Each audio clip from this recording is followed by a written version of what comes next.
Hello again. Now, the ANC's National Executive Committee once again today outlining plans for the country.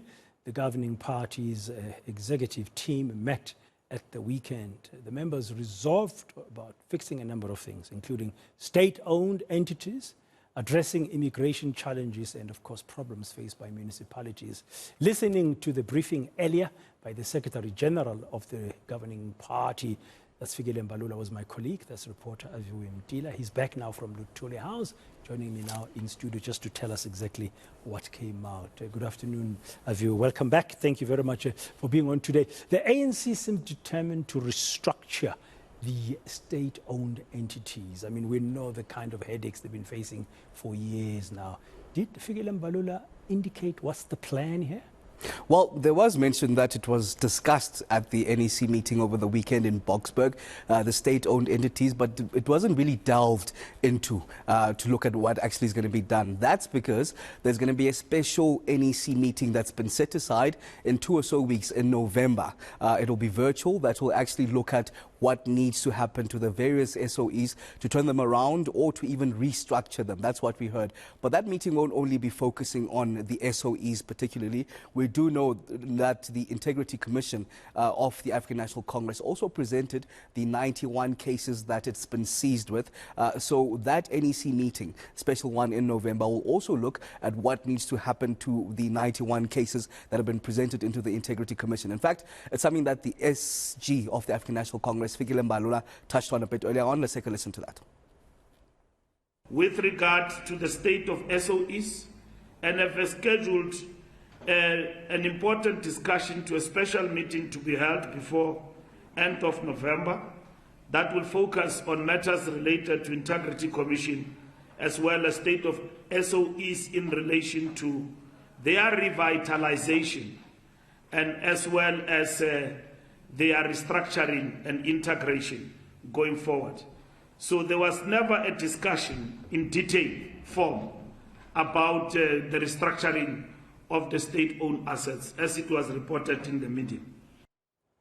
We are now in October, almost November, Aviwe. Just a couple of days to go, about a week or so before November. That means we are getting that much closer to the ANC's birthday celebrations, which is January the 8th. And January the 8th, and this one that's coming, is happening in the year of the general elections, where many people are saying this will be watershed elections.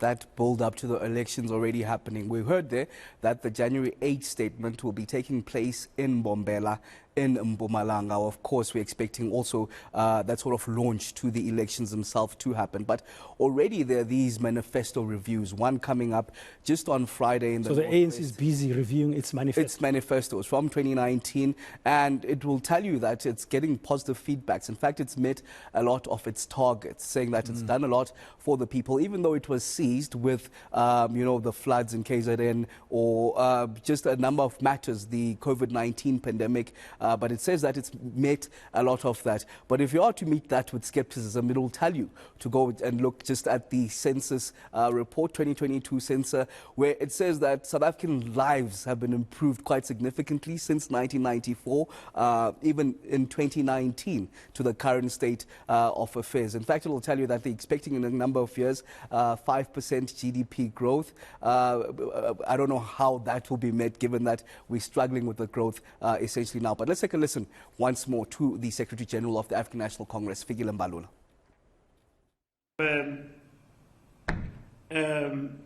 Strengthen our political education efforts by appointing David Makura as the head of political education.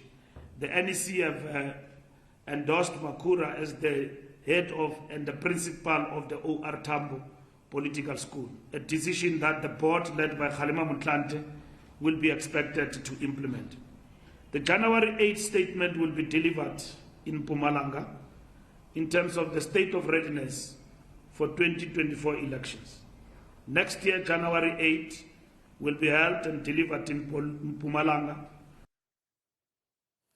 I understand that Mr. Mbalula also touched on a need for the party to adopt a tougher stance on illegal immigrants. And they're saying that they're certainly doing so with the launch of the Border Management Authority that was recently officially launched by President Cyril Ramaphosa. So they're saying that they're cracking the whip on the border, trying to ensure that illegal immigrants are a thing of the past. Because they say that this directly links, of course, with the headache that the police have been seized with and many communities have been seized with when it comes to illegal mining and the advent basically of zamazamas. So they're saying that the police also need to crack the whip when it comes to just arresting these zamazamas and eradicating them. But it just begs the question, are they going to work in silos? Because we do understand, of course, even in the conversations that I've had personally with the Minister of Mineral Resources, Gwede Mantashe, he sort of puts this issue of illegal mining towards the police. But they have a duty themselves in closing those 6,001 holes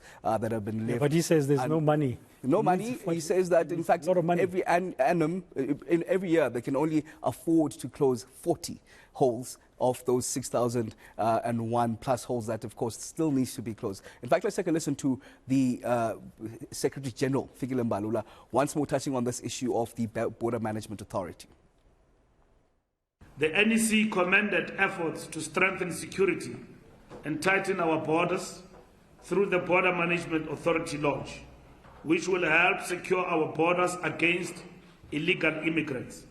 While South Africa is receptive to all immigrants, irrespective of country of origin, South Africa, like all other countries, cannot continue to disregard illegal immigrants, which is a big challenge that we're facing as a country.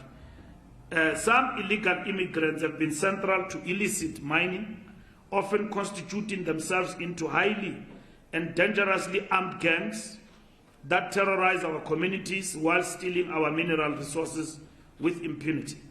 The NEC received assurances from its deployees in the Peace and Stability Subcommittee that the state has constituted a multidisciplinary task force to combat this illegality. From the perspective of illegal immigration and illegal mining, what has become evident is that technology is crucial in easing the border processing of goods and migrants and combating any acts of illegality.